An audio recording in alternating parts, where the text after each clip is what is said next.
تقاته ولا تموتن إلا وأنتم مسلمون. بسم الله والحمد لله والصلاة والسلام على رسول الله. أحبتي الكرام، طبتم وطاب ممشاكم وتبوأتم من الجنة منزلا.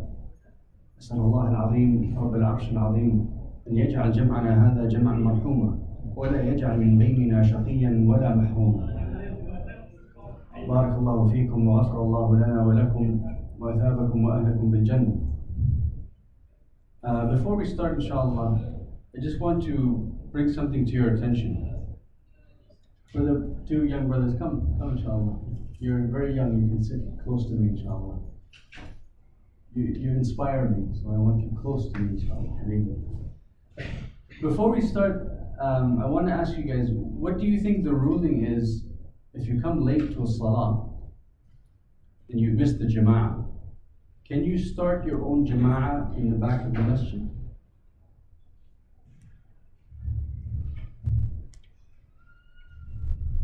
Yes.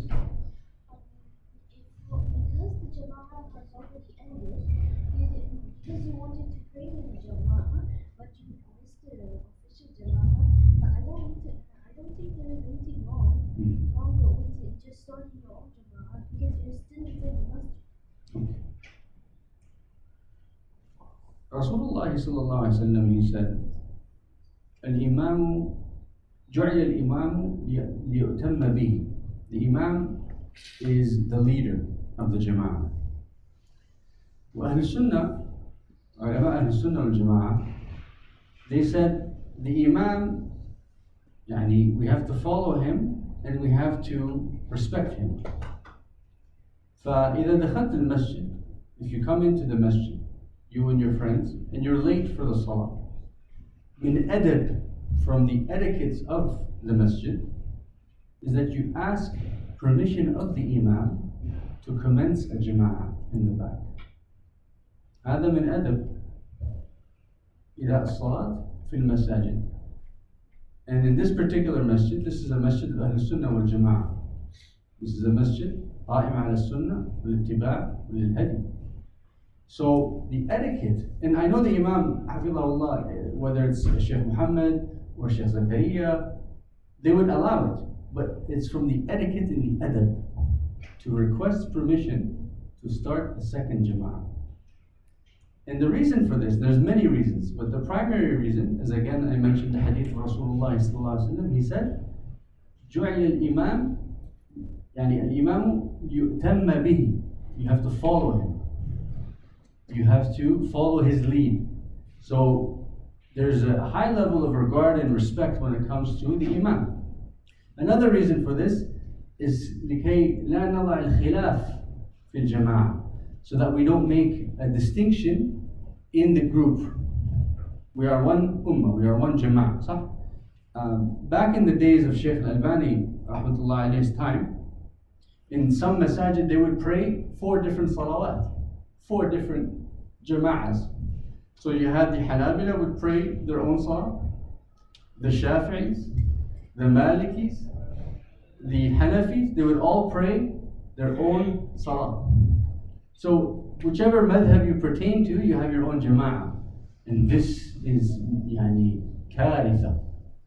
It is a horrible display against the sunnah of Rasulullah sallallahu alaihi wasallam. And Shaykh Nasruddin rahimahullah, he was one of the people who brought back and revived the sunnah of Rasulullah sallallahu alaihi wasallam to pray all together in unison.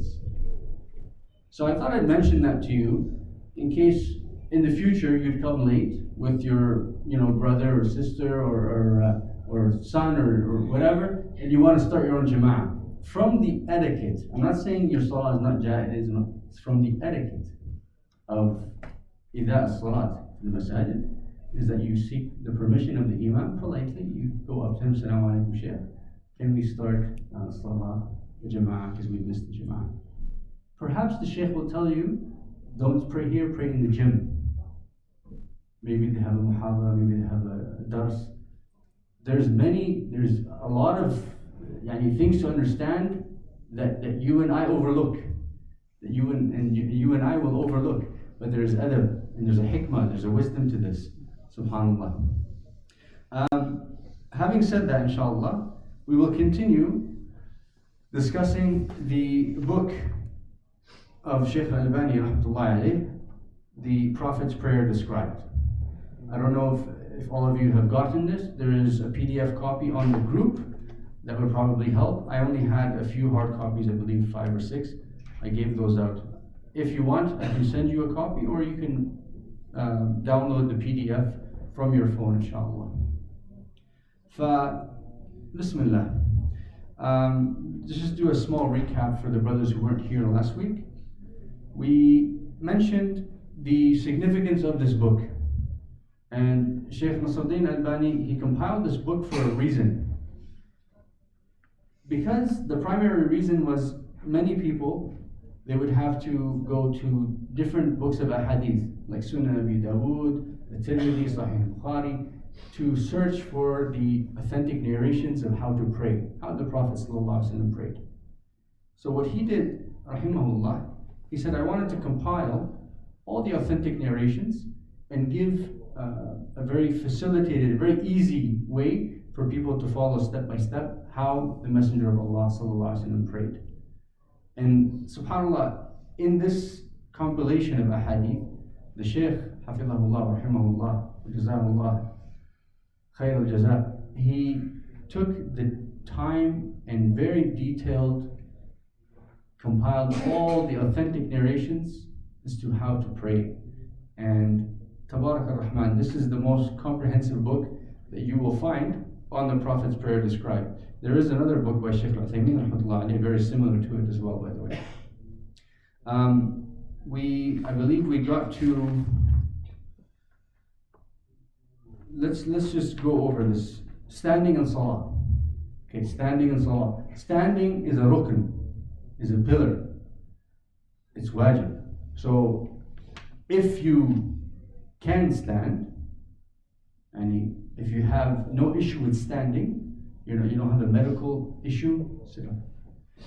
You don't have a medical issue, you don't have haraj, there's no reason for you not to stand, you must stand. You must stand. We gave the example of being on an airplane. Most of you have traveled. If you've been on an airplane, can you pray while sitting? What do you guys think? Yeah. Okay, but there is room to stand. You can stand. So what do you do? What do you do? Yes. Even if there's not room to stand, there's not enough room to make a ruku or sujood, or any of the other necessary, or any of the other required actions. Okay. There is a small place in the back of the airplane where the flight attendants usually sit. It's like an area of refuge. Okay, and it's usually situated beside the kitchen where they bring all the food and stuff. And usually the flight attendants, when the flight reaches altitude, they don't have to sit there. So they're moving around and moving about. So that nobody's there. So if you are on a plane and you can kindly ask the flight attendant for permission to pray there, they most of the time will allow it. So if you try that and they say, no sir, we can't, there's a safety risk, I don't know what it is, then you can, the Mashayikh, they said, if you're in premium economy, you have a little bit more room in your seat, right? You notice how you pay a couple $100, they give you 2 inches, pay $1,000, they give you 5 inches. So premium economy, there's a little bit more room. So you can actually stand where your seat is. You can stand where your seat is, pray, and when it comes time for ruku', you sit down, you make a ruku'. Okay? So the rukn of standing is still wajib, it's a rukn, it's a pillar. If you're in regular economy, if you stand, you can't really stay in that position because the other person's seat is too close to you. So it is best to sit down. It is best to sit down. But the first thing you should do is ask permission from the flight attendant if I can take 2 minutes or 3 minutes just to offer my prayer. Most of the time, alhamdulillah, they will allow it. They will allow it.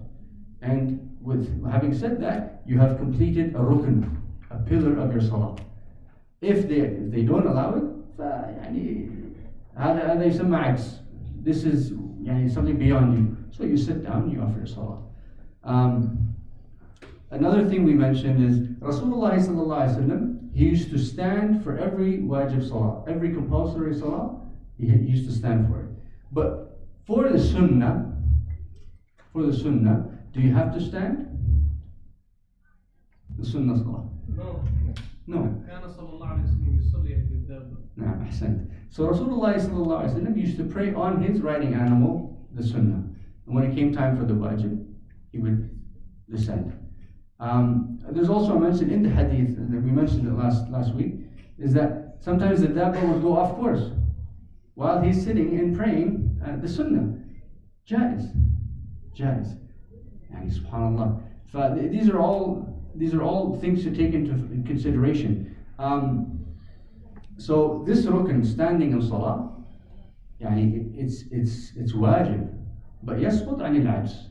It comes down if there is any issue which you cannot stand. And then we mentioned the prayer of a sick person. Shaykh al-Albani rahmatullah alayhi, he mentioned the various ahadith regarding the sick person and how they pray. And I mentioned one thing to you that is very important. If somebody can't stand, then they may sit. If they can't sit, they can lie down. The mas'ala here becomes, if the person is permanently paralyzed, if the person is paralyzed, they cannot move any limb, not even their neck, what do they do? Shaykh Walid bin Rashid Saidan, hafidhahullah, he mentioned in one of his fatawa that this person, there is no salah for this person. They cannot pray with their eyes or their heart, because there is no mention in the hadith that we mentioned that the person may signal with their eyes or with their heart. Because there is no mention, it's إِمَّا بِرَأْسِهِ أو بِجَسَدِهِ, that's all we have. So we stop where the evidence stops. We don't need to imagine things and say, no, perhaps the person can pray with their heart or with their eyes. La taklif. There is no prescribed prayer upon the person who cannot make the gestures. So there's a lot of people out there that believe, no, I can pray with my heart. And this opens the mas'ala, the door, for different types of prayer. And I believe I told you guys a story about a Muslim that I know and I grew up with. And when asked, how come you don't pray? They say, I pray in my own way. ورسول الله صلى الله عليه وسلم قال صلوا كما رأيتموني أصلي. Pray as you have seen me pray. So salah is not something that you and I can just make up and imagine and do in our own imagination. No. There is a prescribed manner, there's a prescribed time, there's a prescribed etiquette, that we have to follow it.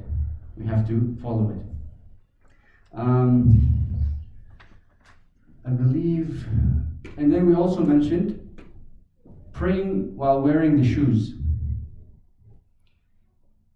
Rasulullah sallallahu alayhi wasallam, he mentioned, be different from the Jews. The Jews were not allowed to pray in their shoes. And for us, we have more leniency because we're the Ummah of Muhammad sallallahu alayhi wasallam. The entire earth is our masjid. Wherever the sun touches, we can pray. Al-ardu kulluha masjid. And this is only to Rasulullah sallallahu alaihi wasallam. Before the Anbiya and the Rusul before him, they had to have a place of prayer. صومعة, مكان معين للصلاة. Rasulullah sallallahu alaihi wasallam, خاتم الأنبياء, he was the only one who was allowed in his ummah and his followers to pray everywhere where the sun touches. And another thing that he was granted to him and us is to pray with our shoes. And we mentioned the hadith where Rasulullah sallallahu alayhi wasallam في سنن أبي داود والحاكم, that when he was once standing in salah, in the middle of salah, he took off his shoes. And the Sahaba radiallahu anhum wardahum who were behind him, they did the same thing. When they saw him do that, they took off their shoes. فلما انتهى من الصلاة وسلم, when he finished the salah, he looked back at them and he said, لماذا فعلتم كما قال? Why did you do that? قالوا رأيناك, we saw you, فاتبعناك. And this is how close they used to follow him, sallallahu alaihi wasallam. And then he mentioned something remarkable. He said, قال لا. قال no. He said no. He said, verily Jibreel came to me and told me that there was some filth on my shoes. So I took them off. So that one incident, there was something on his shoes that he was unaware of, sallallahu alaihi wasallam. And when Jibreel told him, he removed them. And then the other narration that we mentioned, he said, صَلُّوا فِي نِعَالِكُمْ فَإِنَّ الْيَهُودَ لَا تُصَلِّي فِي نِعَالِهَا. Pray in your shoes, for the Jews do not pray in their shoes. And we mentioned when this is appropriate. When is this appropriate? Obviously, you're not going to bring your shoes inside the masjid and walk in. No.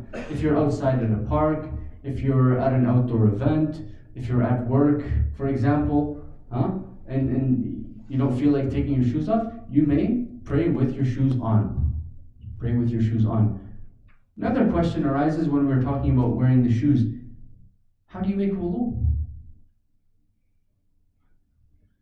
The ulama, there's a khilaf in this mas'ala. The ulama said, so if you make wudu for fajr, you make a proper wudu, you make sure that your ankles get enough water, and you rinse the entire foot in between the toes. Rasulullah sallallahu alaihi wasallam used to take the time to get in between the toes. You know that when you wear socks and all that lint collects there should be no lint, there should be no dust, there should be nothing. When you do that, then you put on your socks. I didn't say khuf, I said socks. The shart here is that it is a foot garment. One thing. Khuf here doesn't mean leather shoes. The other condition is that it must cover the ankle. So if you're wearing no-shows, you can't.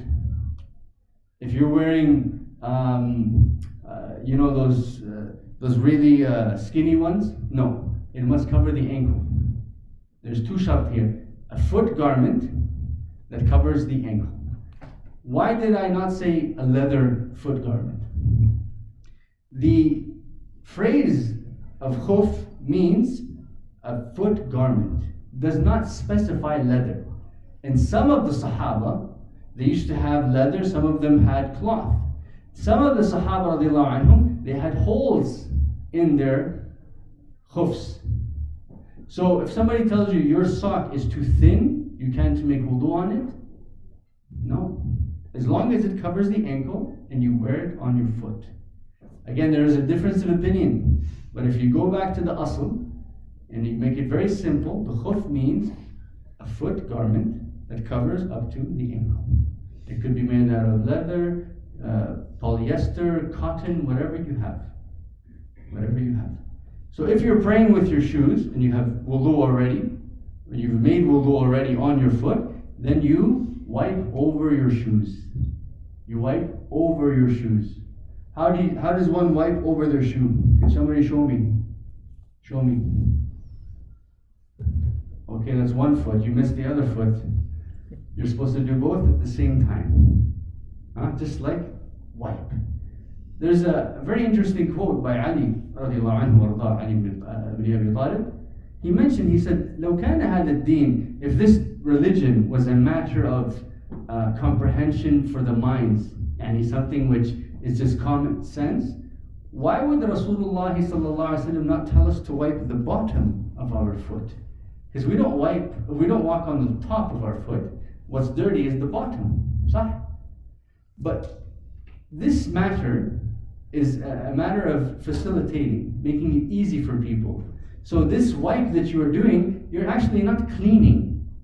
It's a ritualistic wipe to complete the wudu. To complete the wudu. The final step of wudu is to what? Wash the feet. Sah? So because you're not washing the feet, you just touch the top. But if it was up to me and you, we'd say, hold on a second. We walk on the sole of our feet. So the sole is dirty, so we have to wash the sole of it. No. You see what I'm saying? So it's a ritualistic wipe. فتمسح هكذا يعني just on top, just one gentle wipe. Once, not 3 times, just. Another mas'ala. If you have to make wudu and you don't have much water, do you have to make everything 3 times? No, once is enough. Once is enough. Once is sufficient. One time we were out with a few brothers and we only had half a bottle of water that was in the back of his trunk, and I said, that's enough. He said, no, can't be. I said, that's enough. And subhanAllah, it's enough because just once, and one madmada, one istinshaq, one kafa. Some people, they take a shower. They take a shower just to make wudu. يعني شوية. We're by the ocean, no? No. So, can you make Tahir, yes. make Yes, food it is that- tahir, yes. Yes, ocean water is tahir. الأصل في المياه الطهارة. The root in all water is that it is pure, unless يتغير الرائحة أو اللون. If you see that the water has changed in color or scent, then there is a question. Then you can question. Anything else, if you find a puddle of water and you pick it up and it's clear and there's no smell, فهنيئا مريئا طيب طاهر. فده أصل في المياه الطهارة. There's a couple of interesting messages. I'll bring them up. Yani subhanallah. But we moved on to. Now we'll move on to the sutra. You see this right here? This is how you know this is a masjid of Ahl Sunnah wal Jama'ah. What is this? Sutra. Sutra. Sallallahu Alaihi Wasallam. He said, do not pray. Listen to this. Listen very carefully. And I'm going to ask you guys 3 things that you remember from this dars after. Huh? He said, do not pray except towards the sutra. Is this a matter of choice or option? It's a command. It's a command. حتى يعني كان أحد من الصحابة رضي الله عنه, he was praying and he had no sutra. And then he realized, so he moved towards the man that was sitting. So the man who was sitting became his sutra. Rasulullah sallallahu alaihi wasallam, he would put a spear 3 cubits away from him sometimes. What is a cubit? It is basically like an arm's length. 3 of those. Just to make a sutra. Sometimes they would use the saddle of a horse. Upright. Or sometimes sideways. But meaning the height has to be something like this. Something like this. What is the significance of this? And this happens many times. The brother is praying in the middle of the masjid. He thinks he is invincible. Yeah, people don't notice. So if you have a sutra, you're indicating to people that you are in salah. Because sometimes you're just standing. We don't know. So we just happen to walk by. What do you do if somebody walks by and you're in salah? You block them. Gently block them. Don't attack them. There was an incident here not long ago where somebody was praying and the brother walked in front of him. So he blocked him the first time, the second time. The third time, the other brother stopped his salah, he wanted to kill him. Based on what? Based on the hadith of Rasulullah sallallahu alayhi wasallam, where he said, when one of you prays towards the sutra, you should get close to it so that the shaitan cannot break his salah. Sah? And then he says, where's that narration? He says that if someone tries to come in front of you, the first time you stop them, the second time you stop them, the third time, فَقَاتِلُوا فَإِنَّ مَعَهُ شَيْطَانٌ. The brother, he forgot, he didn't understand the narration. He thought, the guy is a devil. No. مَعَهُ شَيْطَانٌ. Perhaps he has a devil with him that is pushing him towards your salah, to break your salah. Now he قال لك لا هو شيطان. No, حبيبي. The hadith says, فَمَعَهُ شَيْطَانٌ. A shaitan is with him, potentially. But the brother, he had no idea. He had no idea. He was just walking. He happened to walk, he didn't know. So we're not going to fight people in the masjid. Yeah? But the sutra, again, the significance of the sutra is to make people aware that you are in salah. And if somebody tries to come between you and the sutra, you can move forward. You can move forward. and let them go behind you. And this was actually done by Rasulullah sallallahu alayhi wa sallam.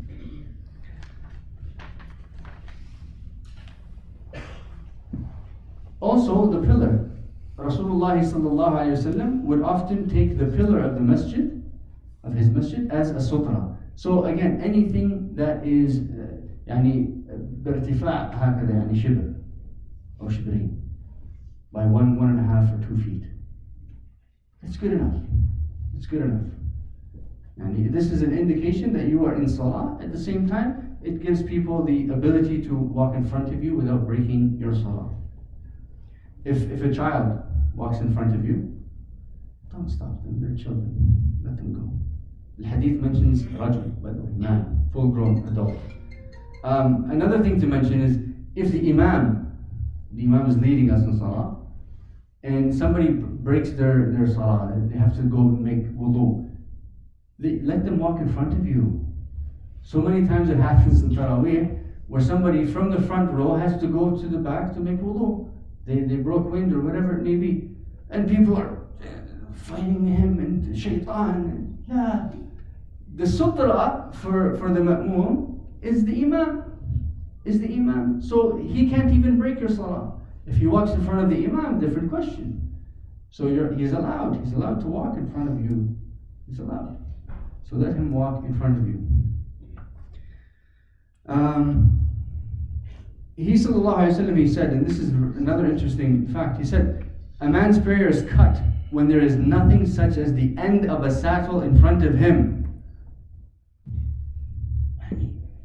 Meaning, if you don't have this in front of you and you're praying sunnah, or if you're not in front here or in front of the pillar, then you're giving a chance for your salah to be cut. So this is the significance of the sutra. In this hadith it also mentions the black dog. The black dog. And the Sahabi asked, why the black dog, Ya Rasulullah? Why not the red dog? And he sallallahu alayhi wa sallam, he said, the black dog is a shaytan. Is a shaytan. When I read this hadith and I was younger, I wanted to kill every black dog. But you can't kill people's dogs, huh? Don't do that. Those dogs are treated better than most humans. SubhanAllah. A very famous breed of dogs is called the Black Labrador. They're actually very good dogs if you read about them. This doesn't mean every black dog is a shaytan. The ulama, they discussed this aspect of this hadith and they said, Talbis al-kilab,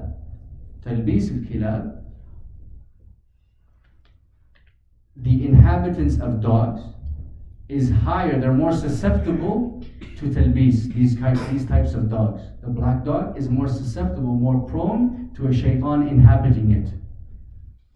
Okay? Nasallallahu al-afiyah. And you guys are aware that the jinn are thalatha asnaf. There's 3 types of jinn. There's the ummar, which are people or jinn, a creation that live amongst us. ينقلون من مكان إلى مكان. And then there is صنف حيات وكلاب.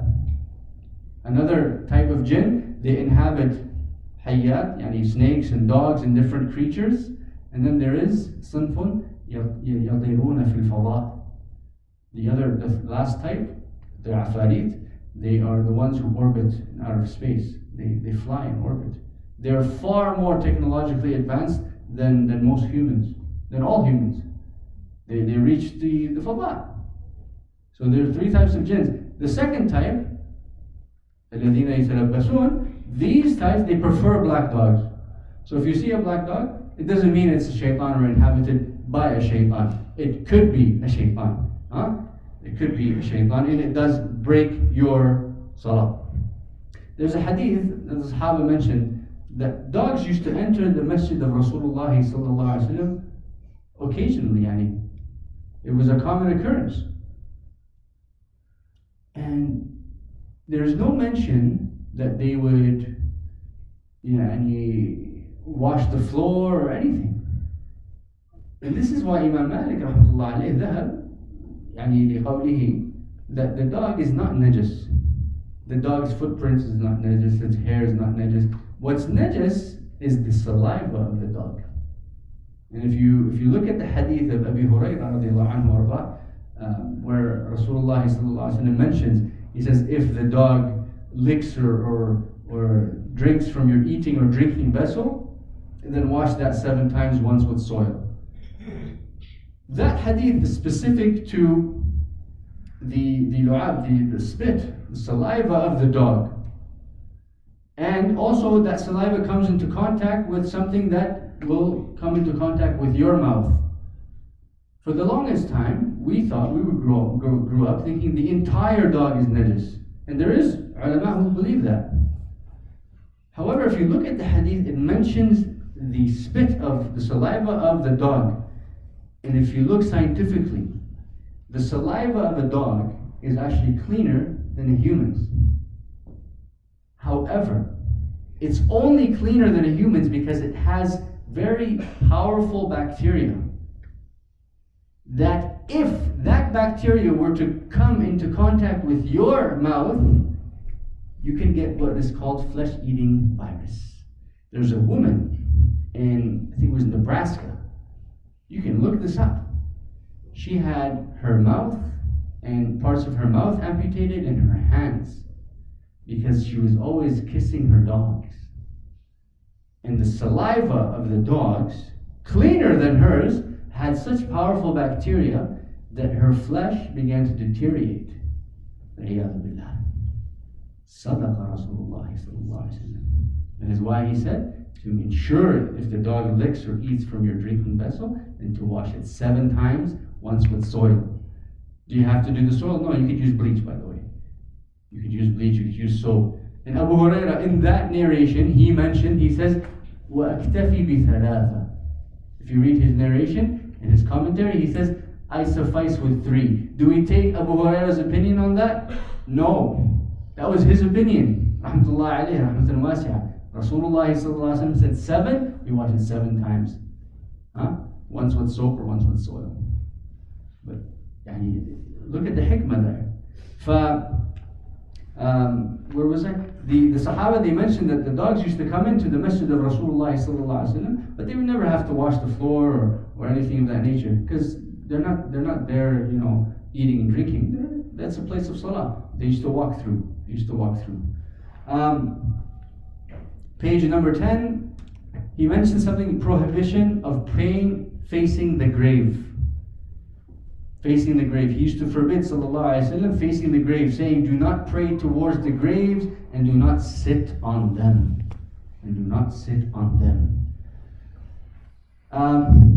There's a nahi in praying in the graveyards and also praying in the stables. In the stables of the camels. I think it's in another page. The graveyards is clear. Why do you think we can't pray in a graveyard? Like if you went for a janazah and we went late, and Asr entered, can we just make adhan and iqamah and pray right there? No. La. Abadan. And I've seen it happen, by the way, where people are praying in the graveyard. Here. Just to show you the level of ignorance. Why? Because this resembles the salah of those who worship the graves. This resembles the salah of those who worship the dead. And we do not worship the dead. We worship the living. Al-Hayy al-Qayyum. Allah Azza wa Jalla. Wahdahu la sharika lah.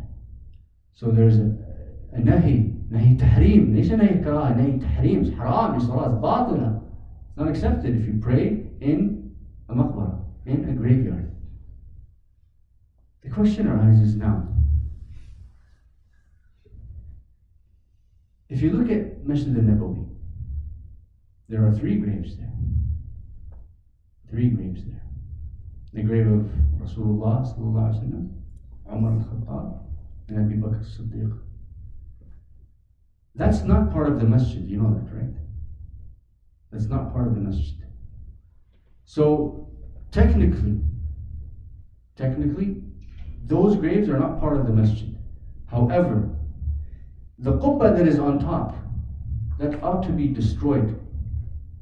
That green dome that everybody puts on a poster and thinks, mashallah, so beautiful, that ought to be destroyed and make something flat and simple. Why? Because that is exactly what Rasulullah sallallahu alaihi wasallam naha an.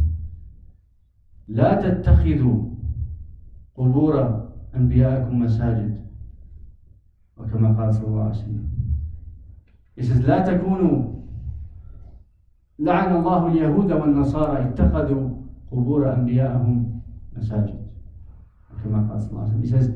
He says may Allah curse the Christians and the Jews because they took the graves of their prophets and their pious people as monasteries, as places of worship, and they beautified it. And this happened during his deathbed. لما كان في آخر لحظات الحياة صلى الله عليه وسلم, and وأغمي عنه, يعني he fainted. He was suffering from such a severe fever. الحمى, it was just overwhelming heat, that every time they would bring قرب من الماء and pour it upon him, he would boil back. فكان يأخذ بيده الشريفة, and he would put water on his head. ويقول لا إله إلا الله إن للموت لسكرات. And the Sahaba used to see and saw him in this state, and they said, إنك يعني you're struggling يا رسول الله. شديد, وجع شديد, يعني he was shaking in that state of pain. On his deathbed, he fainted. And Ummahat al-Mu'mineen, our mothers, radiallahu anhun, they were talking about the Christian churches in Al-Habasha, in Abyssinia, and how they were beautified. And they had these lights and the mosaics and these beautiful arches. And in the middle of those churches were graves of the pious. So he came to Rasulullah sallallahu alaihi wasallam. When he awoke, he overheard them. فَقَالَ لَعَنَ اللَّهُ الْيَهُودَ وَالنَّصَارَى. May Allah curse the Christians and the Jews. They took the graves of their pious as monasteries, as places of worship. And this is happening now in Algeria, Morocco, Pakistan, India. Wherever you go, there are what they call as maqabr al-awliya, the graves of the pious, the grave of so and so, Sidi Flan, Sidi Allan, and people, ala niyatim, upon their intention without knowledge, they go to these places and they think this is a place of barakah. There's a place in Jazair. The person who's buried there, his name is Bin Flis, Sidi Bin Flis. I think I'm saying his name right today. I remember it. And they say, this is what the locals say, they say if a woman can't bear a child, then she goes there and gives a sadaqah. And she calls upon Sidi Bin Flis, ابعت لي عريس. Like, send me a son that's going to be a righteous husband for a woman. Yani, send me a newborn. ابعت لي مولود. There's places like this in our countries, ikhwan. So you understand the nahi, the warning here about praying in a grave didn't come blind. Rasulullah sallallahu alaihi wasallam, wahyun yuha, he knew what was going to happen to his ummah. So this warning here cannot be taken lightly. No, you can't offer asr in the maqbara. You leave the maqbara. Go outside, on the street. Better for you to get hit by a car than pray in the maqbara. How about that? This is how severe it is. يعني these masail, when we come across a hadith like this, we just, there's a nahi. No. There's a reason, because it goes to shirk, ya ibadallah. It takes you out of the fold of Islam.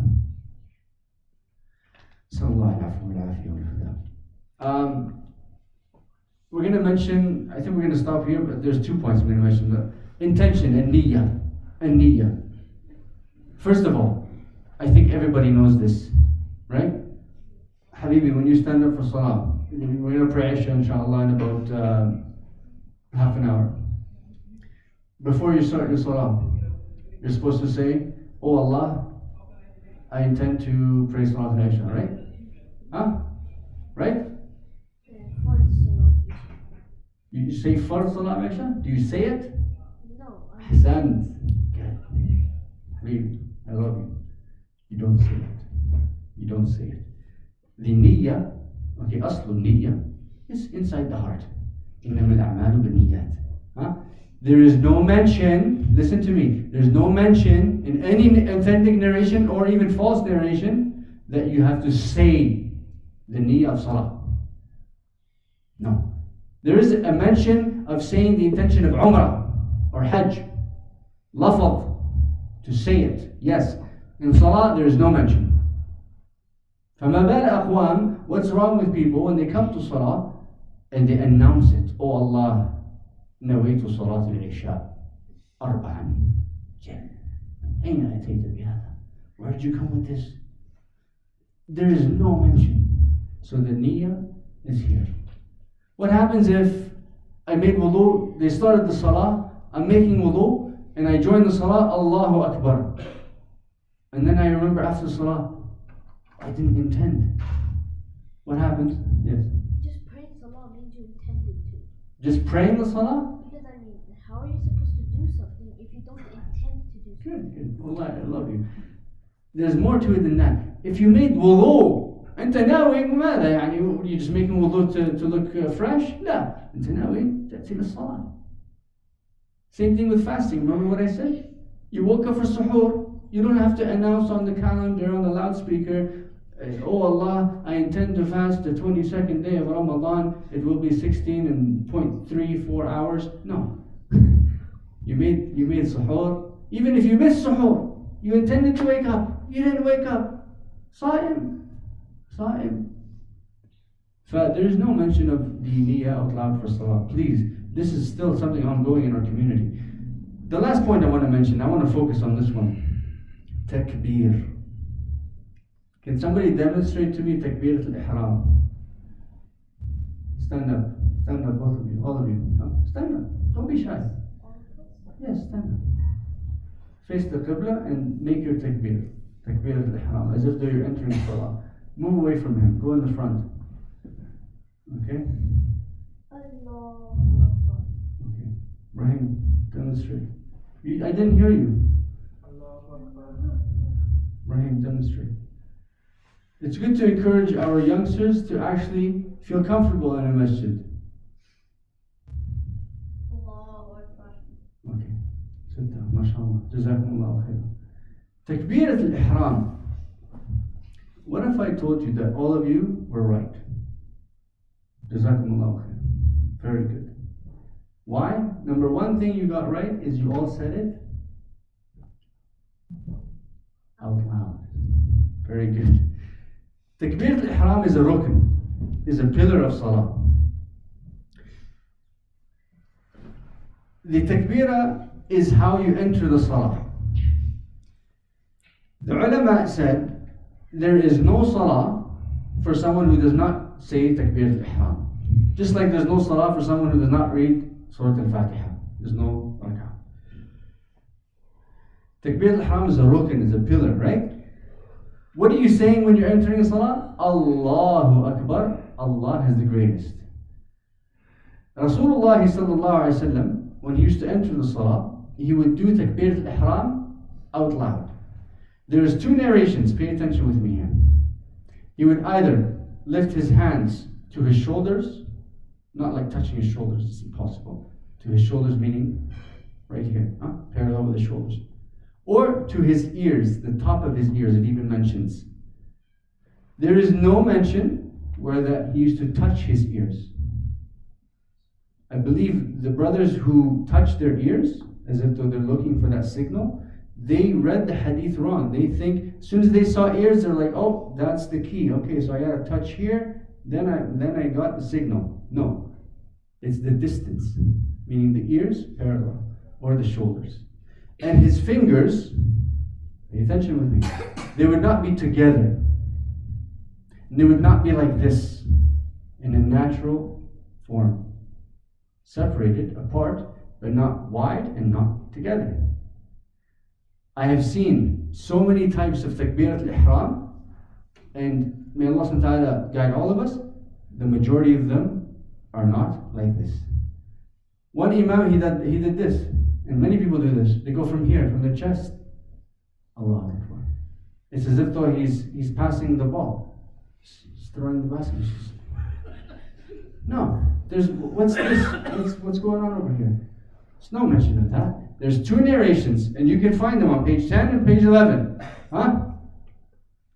To the shoulders, to the ears. Fingers separated.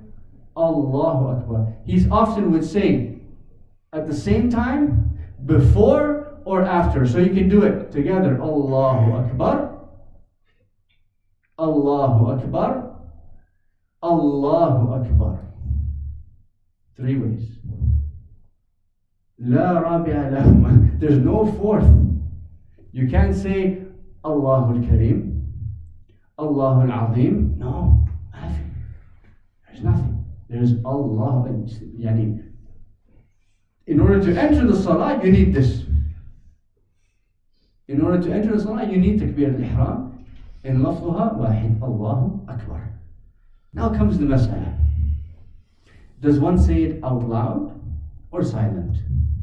There's a khilaf ma bayna ahl al-ilm.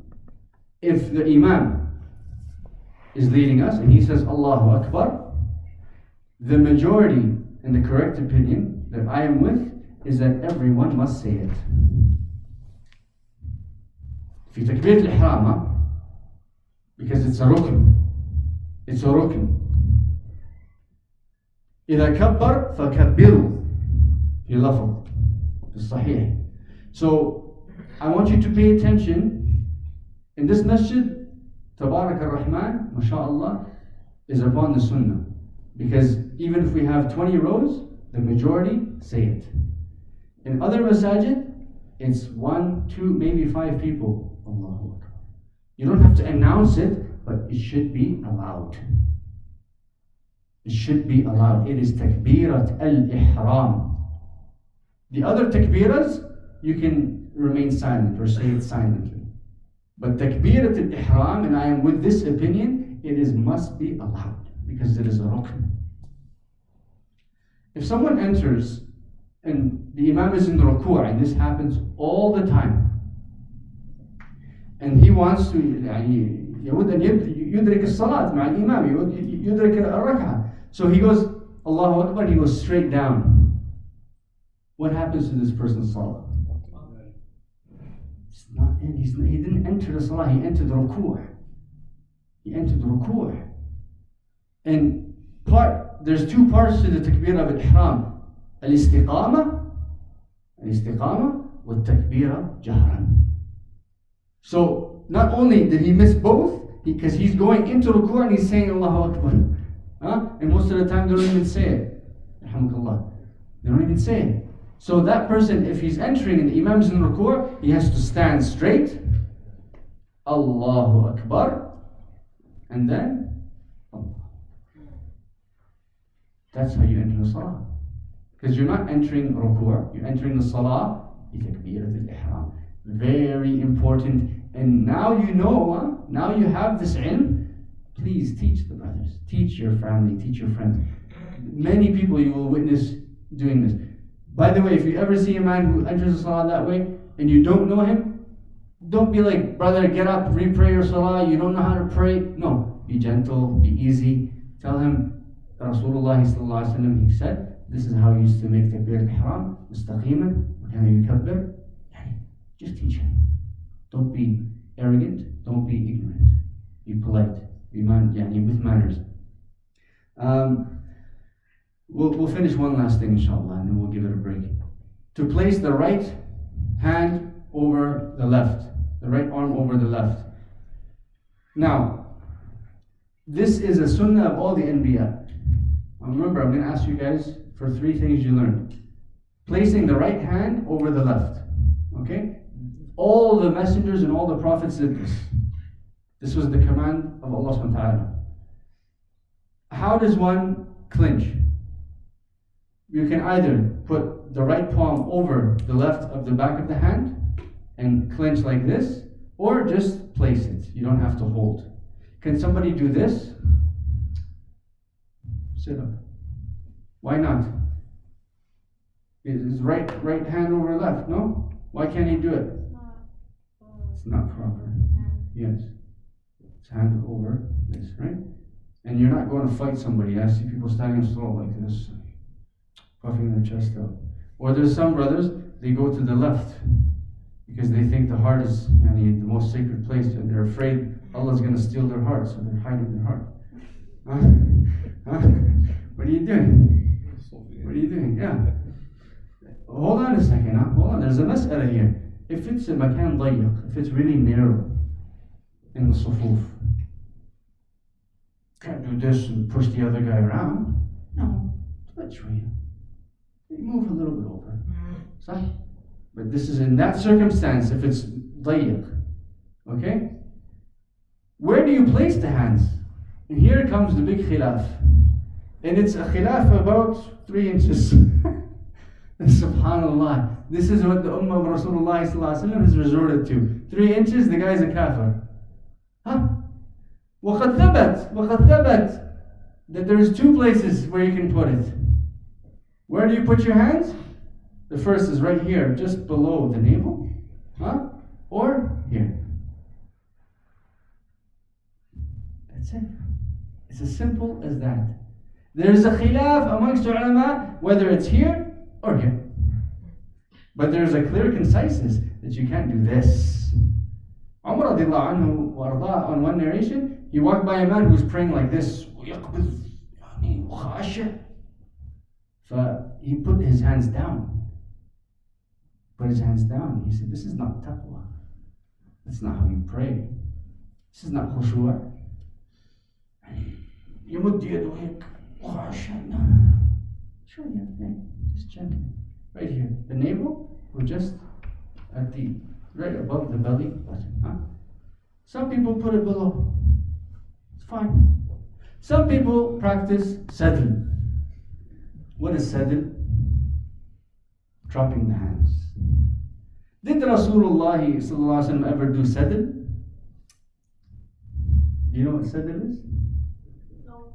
So why are you doing that? With your hands down. Yeah. He never, sallallahu alayhi wa sallam, lam yuthbit anhu as-sadl. He never did that. And when it comes to those who say that we follow Imam Malik, there is no dalil for that. There's no dalil for that. Yes, I know, but there is no dalil to prove it. But here's the illah in this. قبض يعني أو وضع اليمنى على اليسرى من السنن من سنن الصلاة. فهل تبطل صلاة من يسجد يديه؟ لا. If somebody is lazy or they can't raise their hands or they don't want to raise their hands, the salah is still jaiz. Because this is a sunnah. It is not a rukn. It is not a rukn. So I'm not encouraging that you don't put the right hand over the left. I'm just telling you that it is a sunnah of the salah to do it. If somebody does not practice it, the salah is still jaiz. وَسَدْرُ الْيَدَيْنِ, this is common practice in North Africa, in parts of Ethiopia, wherever they're predominantly Maliki. The whole, what the brother just mentioned, there is sort of an understanding or a misunderstanding that Imam Malik, when he was tortured and put through the trial and the ordeal that he was put through, he couldn't raise his hands in salah. Okay? So he prayed with his arms down. But if you look to that piece of evidence, if we're going to take it as evidence, there is a reason why he didn't raise his hands. There was a haraj, there was a udr. So why are we following him when, alhamdulillah, Allah afana, we have hands and we can raise them? Huh? No. The sunnah of Rasulullah sallallahu alaihi wasallam, وضع اليمنى على اليسرى. فخلاص.